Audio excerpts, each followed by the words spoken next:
Hey, how's everybody doing this evening? I do want to note the irony of the timing, and when I turned on the music, I'll let you listen to it for a second.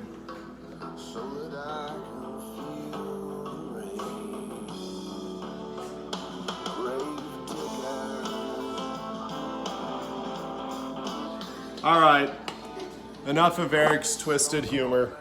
Okay, so generically speaking, for this evening, here are the ingredients that you will need for tonight's dish. We are making a shepherd's pie.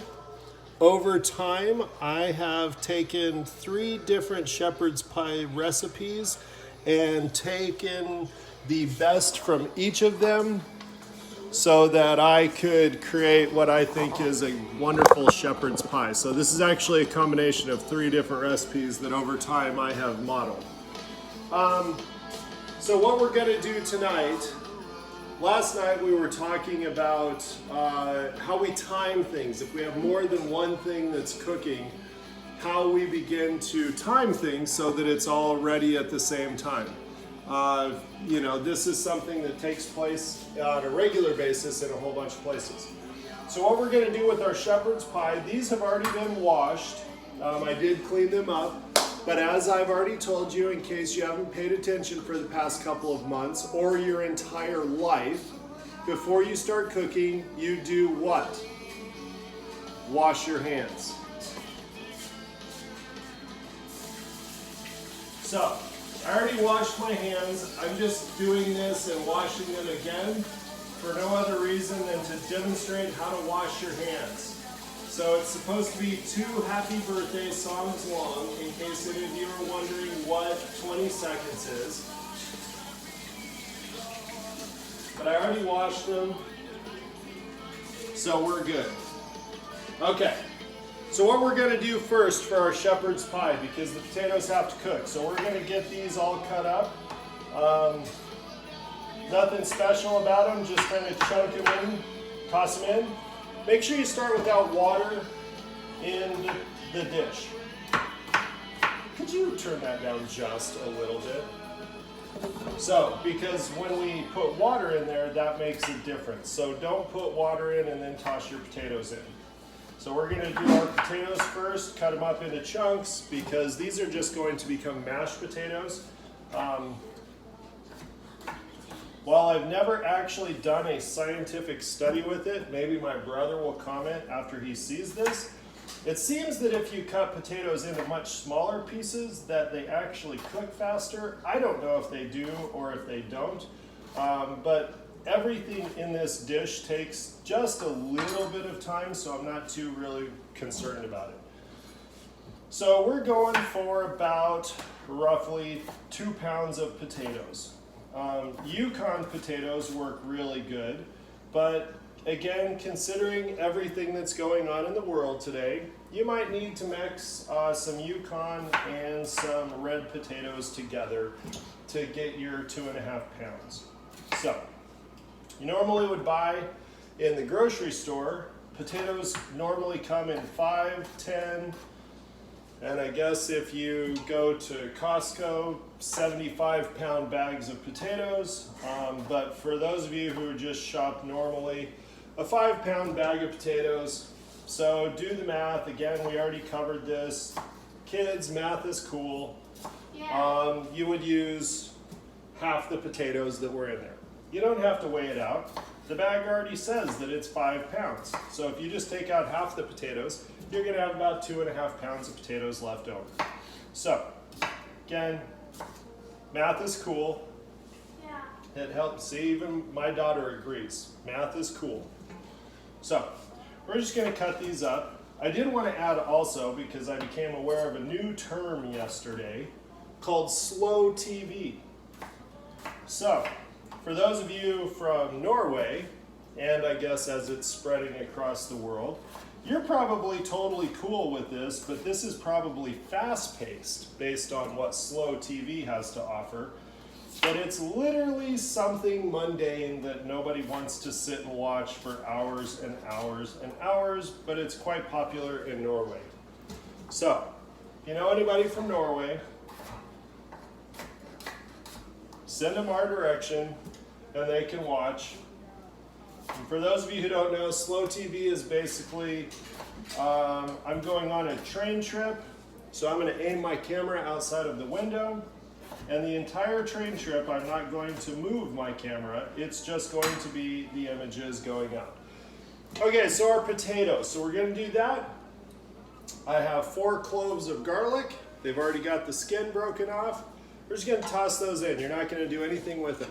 Now with the water here, you want to put water in it just to cover the top of the potatoes. Don't completely drown them, because most of that liquid is going to stay in the potatoes, and we're going to use those for when we mash them and put them on top of our shepherd's pie. So we're going here. Let's get it going, rock and rolling. So tonight what we're going to do is we're going to look at how do you take things that were left over from last night. So for those of you who watched last night, we made grilled Mediterranean vegetable sandwiches. I had extra vegetables left over. Zucchini, yellow squash, eggplant, and mushrooms. So what do you do with those once you've cooked them for a meal and you're like, I don't know what to do with all of these extras?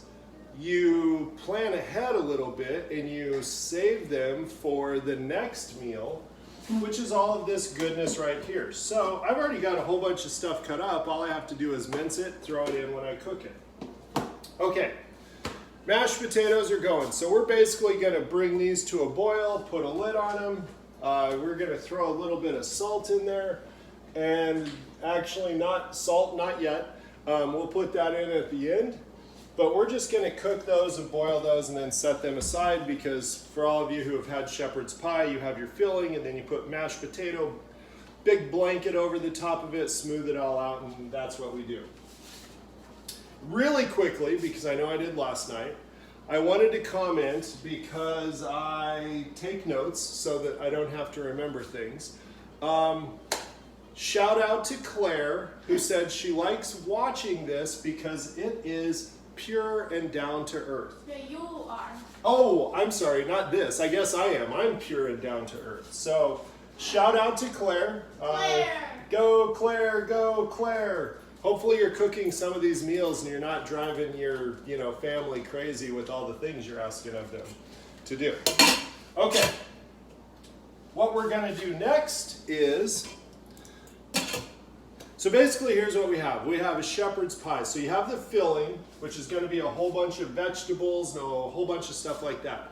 You've got your mashed potatoes that you put over the top, but you have to have gravy on the side so that when you scoop up your plate, that you have gravy that you can put over the top. So the next one, which actually takes a little bit of time to do, would be our gravy. So we're going to take an onion and cut this up right here, okay? And then we're going to take it and let's get the skin off. Again, if you're not an onion fan, just get some swimming goggles and put those on. Maybe someday I'll model those for you so you can see what my oldest daughter looks like when she cuts onions up, which is really ridiculous. Okay, let me bring you over here because I think it worked last night when we were checking it out. So here's what we're gonna do. So we're gonna put this here. And with my fancy, I got it. Okay, so you're gonna cut this in half right here. Boom, just like that. And then you're just gonna cut half moons like this. And I guess right now, because that's what my brother said the other day, is that I will find out if my knives are sharp enough or if they are dull, because he can tell how dull or sharp a knife is when it cuts through onion. So I might be getting criticized right now because my knife is not sharp enough. Whatever. Okay, So that's what you're going to do with the half moon there. So let's put you back up here. And tonight we're going to try and cook all this together at one time so that there's only one video and not 75. Okay. Hold on right there. So 3 tablespoons of butter. Tonight we're going to use salted butter because we want lots of flavor going on here. So we're going to take 3 tablespoons of butter. For those of you who don't know, it does mark it on butter and it literally tells you where to cut it out for a tablespoon of butter. So let's get a pan, because these are going to have to cook for a while. We're going to cook these onions down to like basically jellied mush, because this is going to be the delicious gravy that goes on top. So we're going to get this started right now. Again, in case you forgot, I really like medium heat. Actually, it's just the stove that we have. Every burner cooks at a different rate, which is so stupid, but whatever, that's what it is. So we're gonna melt down this butter. We've got our onions. Let me check, make sure I've got everything I need here. Got my balsamic vinaigrette, got some there, gonna have some water. We got some cornstarch that we're going to be throwing in, because like I said, this is the gravy that's going to go on top. Shepherd's pie needs gravy put on top because these are not the little frozen pot pies that you get when you're a kid that, you know, you're super excited and then you go to cook it and you realize that it takes an hour and 10 minutes. This is going to take the same amount of time, but this is going to be way better than whatever those are. So we got our onions cut, so we're good there. We're going to get our gravy going. After we get our gravy going, then we're going to do our filling. And in that case, our filling is going to be vegetables, carrots, garlic, shallots, and lentils. So that's what we're going to do there. So we're going to get this going. So, in the midst of everything that's going on right now, hopefully you're able to find some joy in life, whatever that might be. I don't care if it's playing a video game, I don't care if it's playing solitaire, I don't care if it's being able to, across the yard, maintaining a 6 to 10 foot distance, if you're actually getting to know your neighbors. Super cool. Like, this isn't the time to be afraid of people, we just have to be smart. All of us have neighbors. Some of them are closer in proximity than other people's are. But you know what, that's okay. But this is a time that we could be spending with people, even if we don't have to be right in their face and you know, right there. But so this is beautiful. I'm loving that, and I know I've shared this before, that I'm seeing like families out riding their bikes together or out walking together in the streets. We don't live in an urban area, so it's a bit more conducive because, excuse me, we're not all packed on top of each other. So that makes it a little bit easier here than it might in some other areas. You know, if you find yourself in downtown Chicago, that might not be a good option. If you find yourself in Los Angeles downtown, that might not be a good option.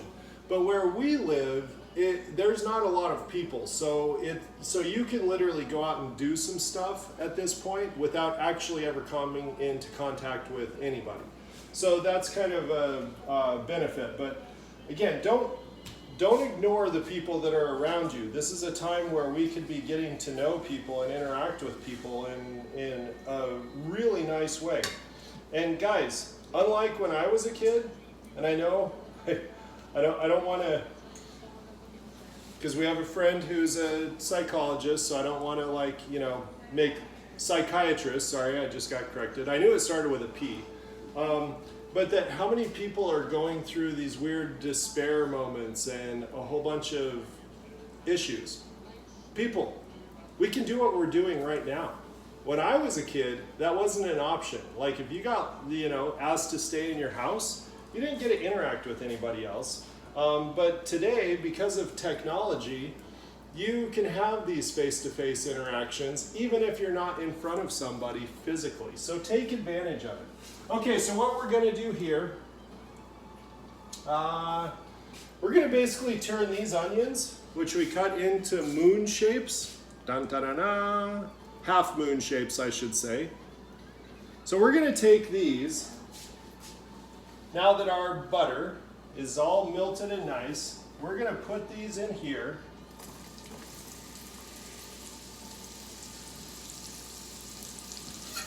And we're going to turn these into jelly, basically. We're just going to cook these and keep turning them and cooking them and keep turning them and cooking them and stirring them and doing all sorts of stuff. We're going to turn this into jelly. These onions are going to cook for about 25 minutes because this is going to be our gravy. So if you've ever thought about how you can turn an onion into jelly, this is the way that you do it. So, I know you can see it over here, but this is basically what we have. Turn a light on, maybe that'll help, I don't know. So this is what we've got here. So we're just going to toss these on here, and we're just going to cook these onions into jelly for about 25 minutes.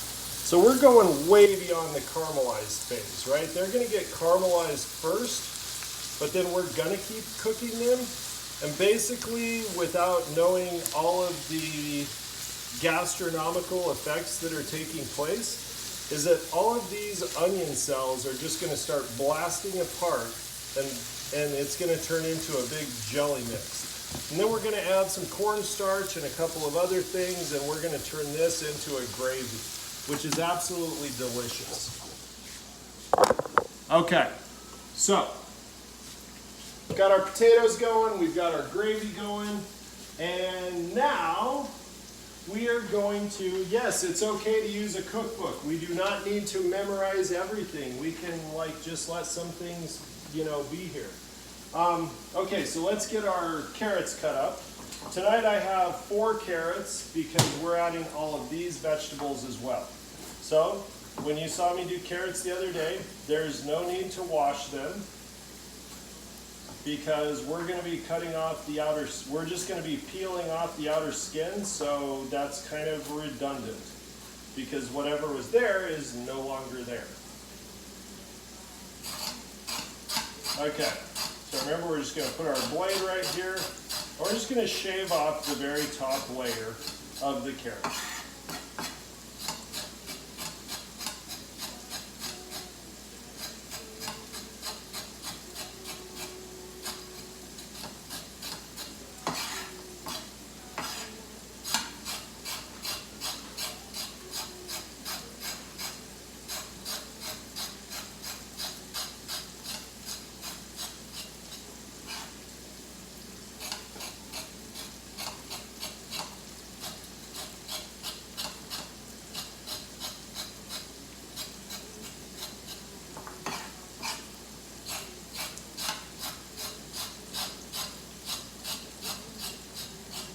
So I did want to let you know, for one of my friends out there, I am looking for a recipe that I can incorporate Modelo into.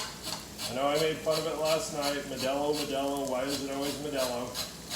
So I'm going to figure out what I can incorporate into with Modelo. And I know that you can use it to marinate meat and a whole bunch of things like that. But since you see no meat in this, kitchen right now, then I can't really do it with that. So I'm trying to figure out something else that I could incorporate that into. Although maybe, because we are a divided house, so we have some individuals in the house that do eat meat, and I do cook meat for them from time to time. So maybe I'll have to figure out a way that I can incorporate that into marinating something for them.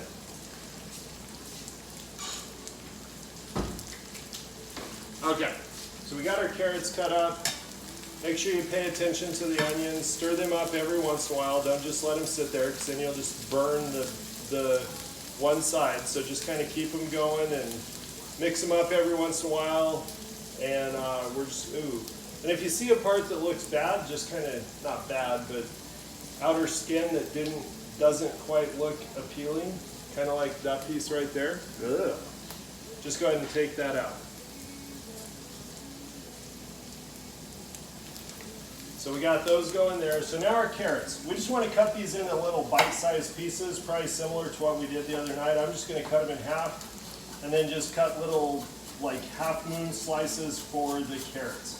I do want to note that on the recipe, normally shepherd's pie would have peas in it. Yeah, frozen peas seems to be the standard. Well, there were no peas available, so there will be no peas in our shepherd's pie this evening. So, thank you for all of the people who bulk stock supplied their house with frozen peas. So, carrots going galore, so we're going to get these cut up. We'll get our lentils. We'll get the inner portion going really quick. So this is going to be the filling, or the start of the filling for our shepherd's pie. Hey, I also heard, Amaya, that you've been watching these. I hope you're doing good. I don't know if she's watching them. Well, we'll find out tomorrow, I guess. And Charlie. Charlie? Charlie? And for those of you who don't know Charlie, she just hissed like a cat at me.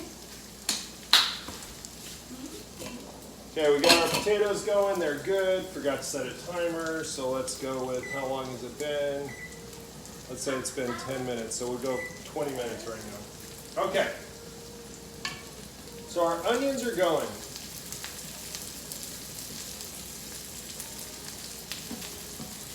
So, jelly baby. Most of you are probably thinking, really? Jellied onions, yummy. No, it really is delicious. That's the like gravy that goes on top. Okay, where are we at here? So we've got these. Okay, we're going to cut up the rest of our vegetables. And that's what I was telling you. So these are all the vegetables that were left over from last night. These are the mushrooms and eggplant and squash. So we're going to take all this and we're just going to cut it up into nice bite-sized pieces. Again, going into the filling, so not a big deal. So whatever you want to do. And portobello mushrooms are really, really good, especially for vegetarian dishes, because portobello mushrooms are really hearty and have a lot of substance to them, and are, I know some of you are going to balk at this idea, but portobello mushrooms are a good meat substitute because of their heartiness and consistency, and so again, nothing fancy here, just making some nice big rough cuts because we're going to cook it all and warm it up together with some of our new spices. We're going to throw some lentils in there, and this will be quite good. All right? And at some point this week, we'll probably make musco. So this is a term that comes from my wife, because when she was growing up, on, I don't remember what day, Friday or Saturday, they would have musco. And musco are all of the leftovers that have been accumulating in the refrigerator over the week. And now that it's Friday or Saturday, they must go.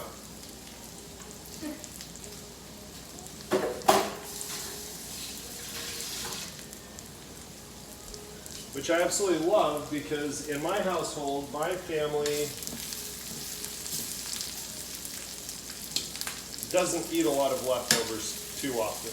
Sometimes they do, it depends on the dish. I know today that, like, my daughter had the leftovers from the House G-Car broth that I made last night. Notice I changed the name. So, but all things considered, So again, I wish you could smell it because there's a combination of the potatoes and garlic that are cooking. There's the onions that are sauteing that we're turning into a jelly. The smell is absolutely delicious in here. Okay, do what? Can I make it? Does it smell it? If you make this, you could smell it and then you'll be like, ooh, that's really tasty. And smell it. Okay, so we're gonna take a shallot because that's gonna be part of our mixture as well. So let's get this taken care of. Oh, actually, I didn't grab a shallot. I grabbed a red onion. Okay, so we're going to use a red onion tonight, not a shallot, because I grabbed the wrong thing.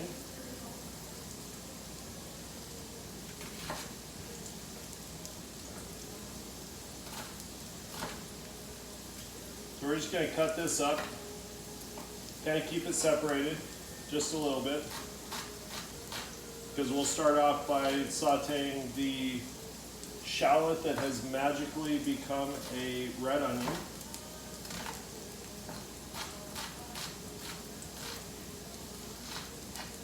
So we'll just leave that like that. Okay. Let me check in really quick with Fancy Nancy Cookbook to make sure we're on the right track here.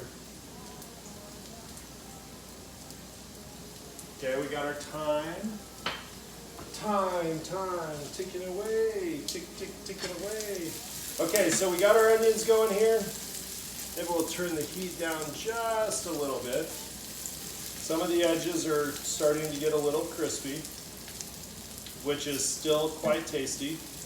But we're just gonna let these, we'll just turn these down a little bit and we're just gonna let them kind of just mull and do their thing. Okay? So, only so much space on the stove for what we have going on. So we're going to keep cooking this down and we'll come back in 14 minutes and then we'll have a little more room and we'll finish this up. So we'll see you in a couple of minutes.